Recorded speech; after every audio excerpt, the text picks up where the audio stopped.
Bien-aimés dans le Seigneur, bonjour.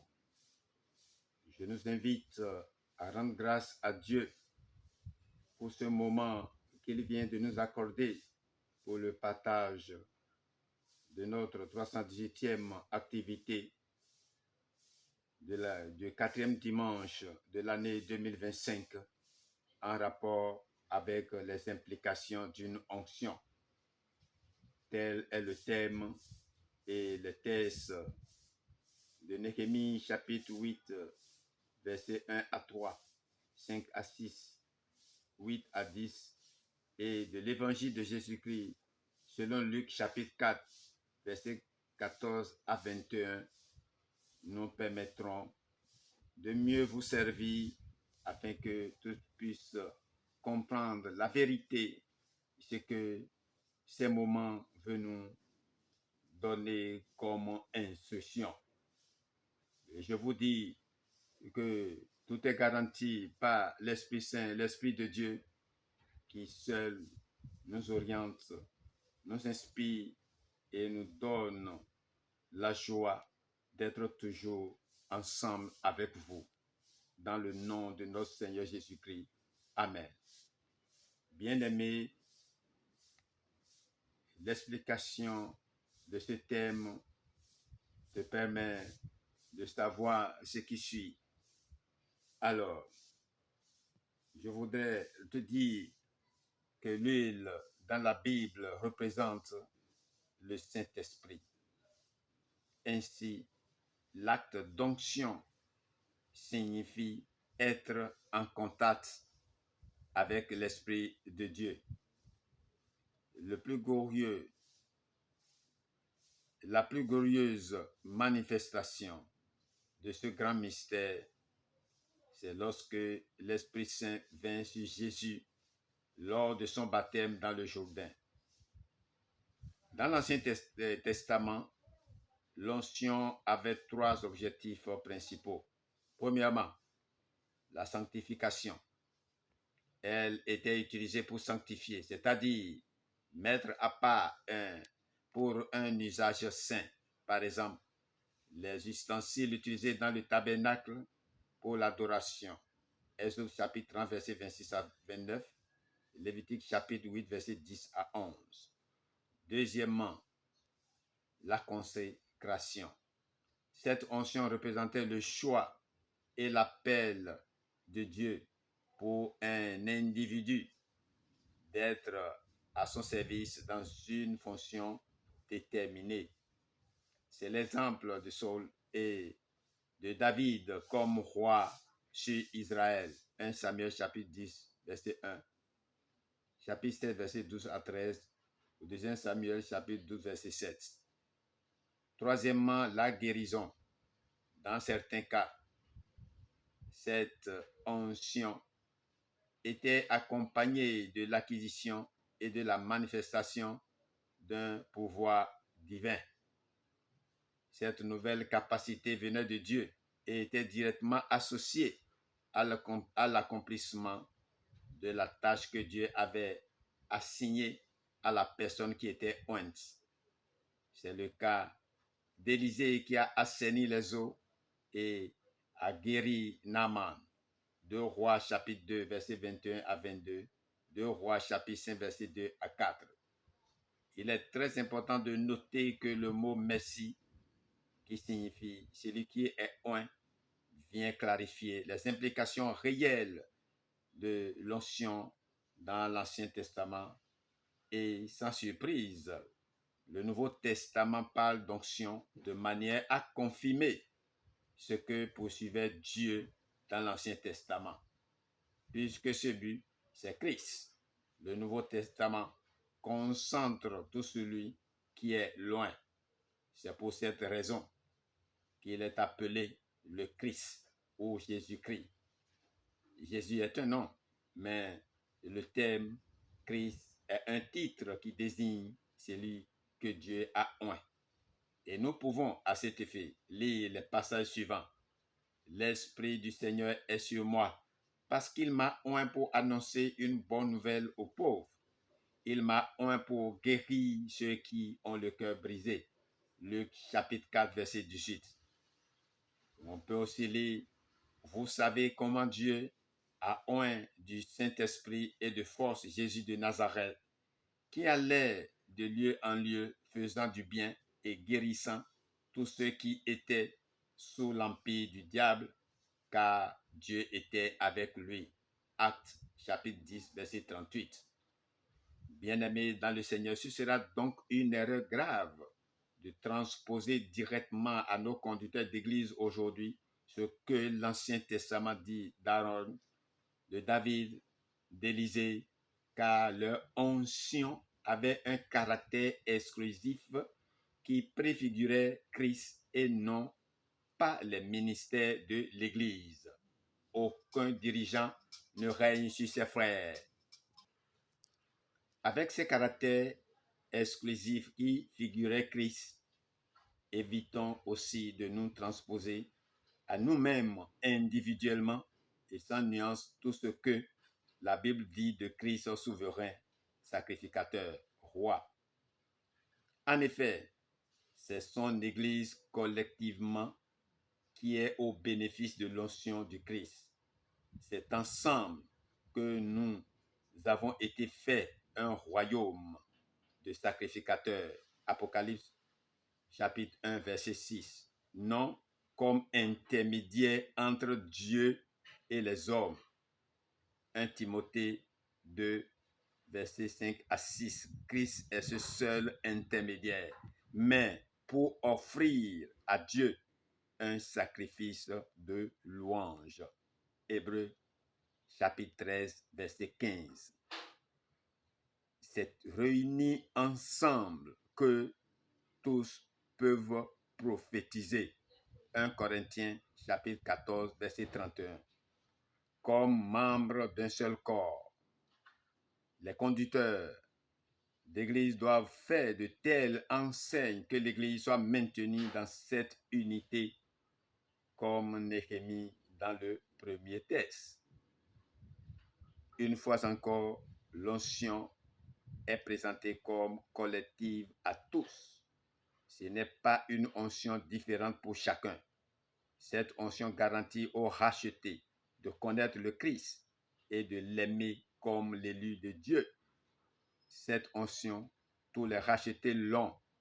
Elle leur vient de Dieu. Son onction sur nous tous est sceau d'appartenance, sceau de connaissance, sceau de vérité. Voilà qui est dit, bien-aimés.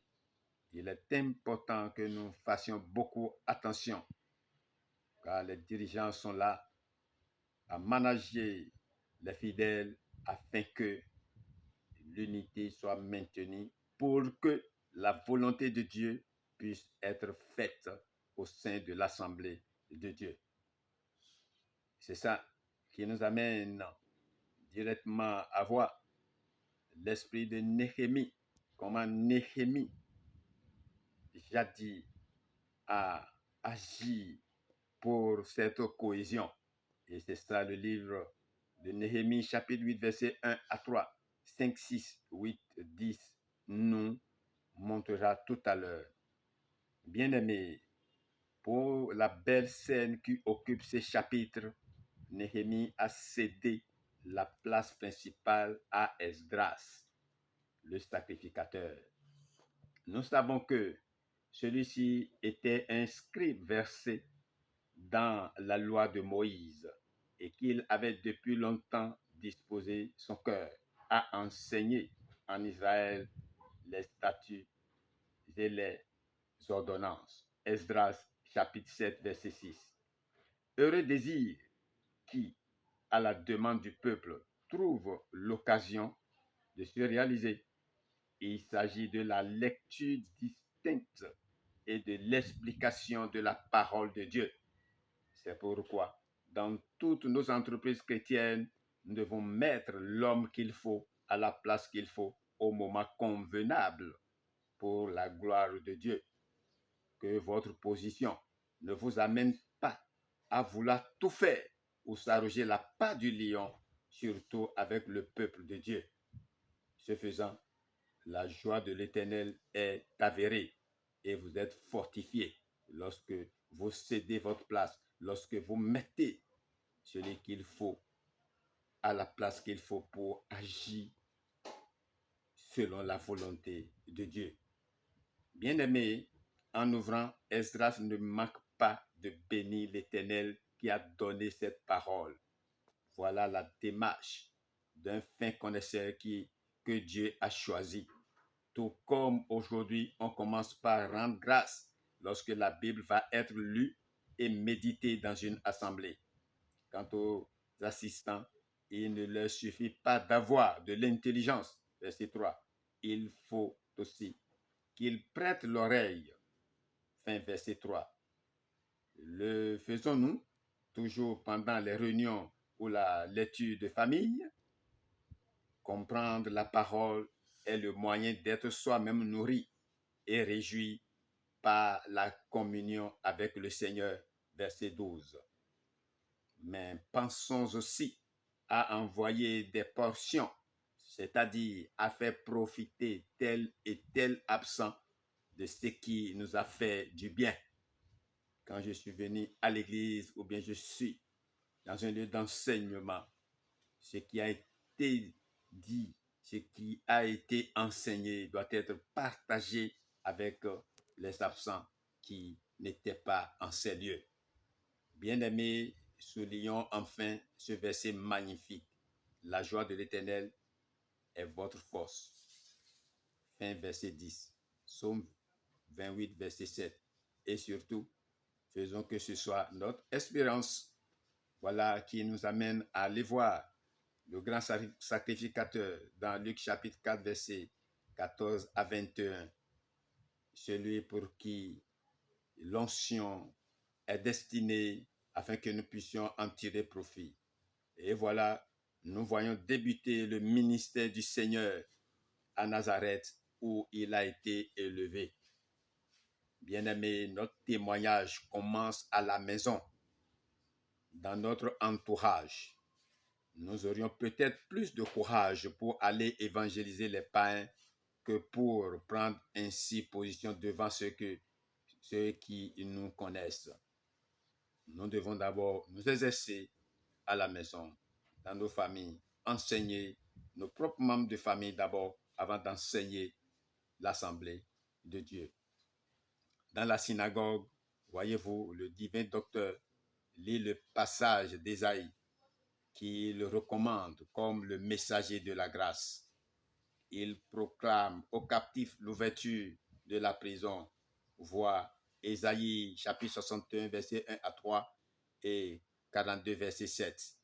Si l'on venait, bien-aimé, annoncer à des prisonniers, par exemple, l'amnistie et la mise en liberté, imaginions-nous que certains puissent préférer la captivité, que quelques-uns osent compter plutôt sur leur innocence pour être libérés par voie légale, que plusieurs disent au contraire, ce n'est pas pour moi, je suis trop coupable, que d'autres enfin refusent de croire au message de grâce, attitude insensée et courante pourtant parmi ceux qui rejettent le salut.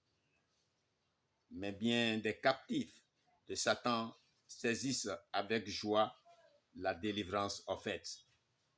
Auquel de ces prisonniers ressemblez-vous, hélas? La triste fin de cet épisode nous montre comment les habitants de Nazareth, image de tout le peuple, ont accueilli ces bonnes nouvelles. Aujourd'hui, j'espère que ce n'est pas le cas pour vous qui m'écoutez, vous qui me voyez, vous qui entendez ces paroles. J'espère que vous l'accepteriez avec fierté et avec joie. Même vous qui n'avez pas encore connu Christ, c'est le moment de venir et de la partager avec nous pour que vous puissiez goûter à ce bonheur immense, ce bonheur éternel dans le Seigneur. Et il faut le savoir. C'est pourquoi ce cantique numéro 16 en français nous dit Jésus le plus élevé, non. Son nom est le plus élevé. Il n'y en a plus, ni sur la terre et dans les cieux. C'est avec ce cantique que nous nous allons mettre fin à notre activité et vous demander de saisir ces occasions avec ce qui nous est enseigné concernant nos rôles d'hommes un pour la louange dans la communauté ensemble, pas de façon distincte, mais pour que l'Église puisse faire la volonté, puisse représenter l'épouse de notre Seigneur Jésus-Christ. C'est très important. Bien-aimés dans le Seigneur. Et travaillez à cela, à l'union, où que vous soyez dans n'importe quel groupe dans l'Église, dans la vie. Travaillez toujours à l'unicité. Que les gens soient unis où vous êtes. C'est à votre bénéfice. C'est à votre gloire. Et vous rendez gloire à l'Éternel, ce faisant. Avec ces mots, je vous souhaite de nous retrouver très prochainement avec d'autres activités dans le Seigneur Jésus-Christ. Et puisse la paix de l'Éternel être avec vous où que vous soyez. Et sa bénédiction vous l'accompagne.